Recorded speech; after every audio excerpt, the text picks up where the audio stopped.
Selamat pagi, semangat pagi. Apa kabar?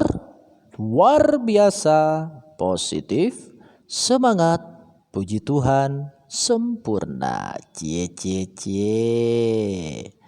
Marilah kita belajar bersama Pak Tommy. Masih pada tema 4, kewajiban dan hakku. Subtema 3, kewajiban dan hakku dalam bertetangga.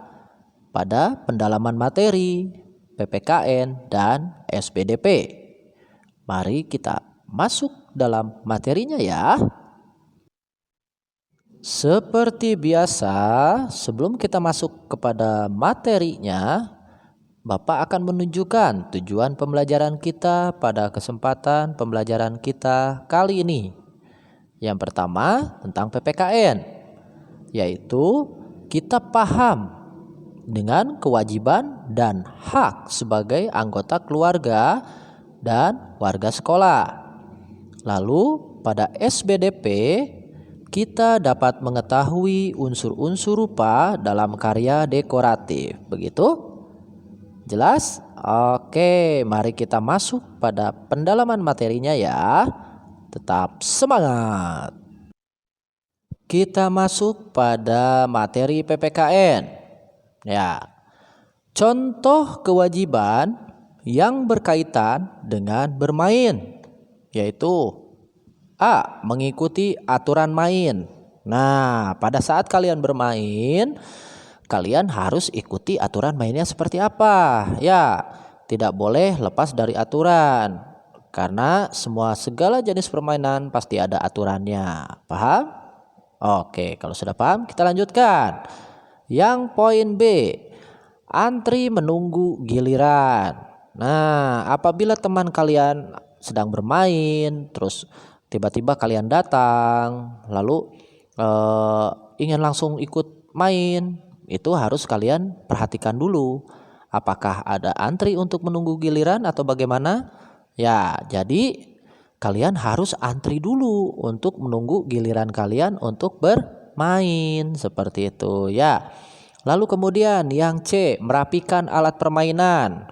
Bapak yakin kalian, ada beberapa dari kalian ini mempunyai permainan yang banyak ya.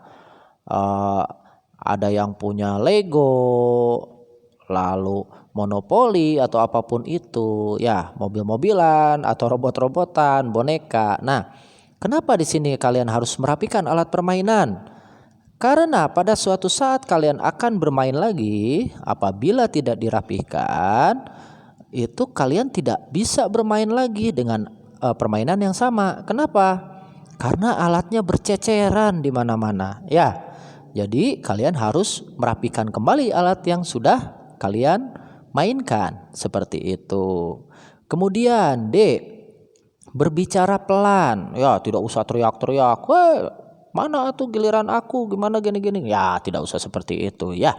Jadi berbicara pelan ya, sambil mengikuti aturan main, antri menunggu giliran, lalu merapikan alat permainannya, seperti itu ya. Lalu kemudian berbagi.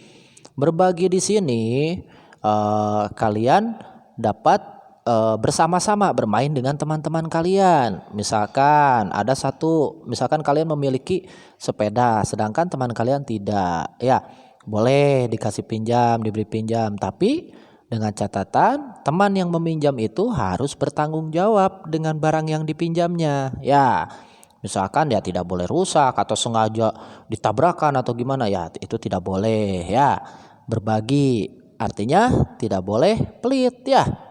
Begitu, karena suatu saat kalian pun akan dibagi oleh teman kalian, seperti itu. Lalu pada saat bermain, apabila kalian salah ya terima kesalahan kalian, yaitu menerima kesalahan. Jadi tidak boleh marah-marah kalau kalian salah, menganggap dirinya benar gitu, tidak boleh juga ya.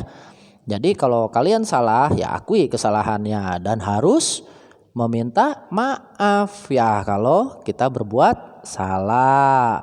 Kemudian menghargai teman bermain. Ya, sampai di sini jelas? Kalau sudah jelas, mari kita lanjutkan lagi ya. Lalu kemudian contoh hak yang berkaitan dengan bermain. Ya, kalian mempunyai hak yaitu mendapatkan bantuan. Bila ada permainan yang kalian kurang paham, itu kalian boleh meminta bantuan teman-teman kalian yang sudah paham cara bermainnya seperti apa. Ya, misalkan main benteng-bentengan, kalian kurang paham bagaimana aturan mainnya. Nah, kalian bisa menanyakan bagaimana aturan permainannya untuk benteng-bentengan. Ya, seperti itu. Lalu kemudian mendapatkan kesempatan bermain. Ya, kalau bahasa Sundanya mah sekali ewang gitu ya. Misalkan pada saat kalian bermain sepeda, misalkan tadi ya. Lalu kalian ingin juga bermain sepeda, dengan berbagi kalian bisa bermain bersama seperti itu ya. Lalu diperlakukan dengan adil ya, diperlakukan dengan adil di sini maksudnya semua juga harus diberlakukan adil. Kenapa? Ya, apabila salah satu diberatkan nanti jadi marah-marah ya. Jadi nggak adil seperti itu ya. Nah, dari contoh hak yang berkaitan dengan bermain itu ada 3 tadi ya. Mendapat bantuan, mendapat kesempatan bermain, diperlakukan dengan adil seperti itu. Lalu kemudian yang C, contoh kewajiban terhadap hewan peliharaan ya. Nah, di sini yang pertama yaitu menjaganya dengan baik ya. Lalu kemudian memberi makan dan minum yang cukup dengan teratur ya. Salah satu merawatnya agar dapat tumbuh dan berkembang ya. Misalkan contohnya anjing atau kucing atau burung ya, agar cepat besar. Harus diberi makanan dan minuman yang cukup juga teratur. Kalau tidak ya nanti mati ya, nggak boleh ya. Jadi istilahnya hewan itu mati, kan hewan juga ciptaan Tuhan ya. Kalau kita berniat untuk memelihara ya berarti kita harus merawatnya dengan baik seperti itu. Kemudian menyediakan kandang. Nah, kalau seperti anjing gitu kan, kucing, sebaiknya disediakan kandang. Kenapa? Agar mungkin seperti anjing atau kucing itu bulunya kan kadang suka berterbangan ya.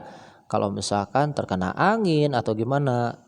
Nah, ada beberapa dari kita mungkin ada yang punya penyakit asma gitu. Nah, takutnya bulunya itu masuk ke dalam hidung dan asmanya jadi ya. Ada juga yang alergi dengan bulunya seperti itu.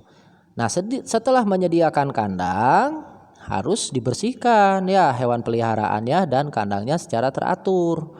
Ya, bekas kotorannya dibuang, hewannya dimandikan seperti itu ya, dirawat, dibersihkan. Seperti itu kurang lebihnya ya.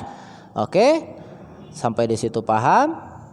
Baik, kalau sudah paham, mari kita lanjutkan.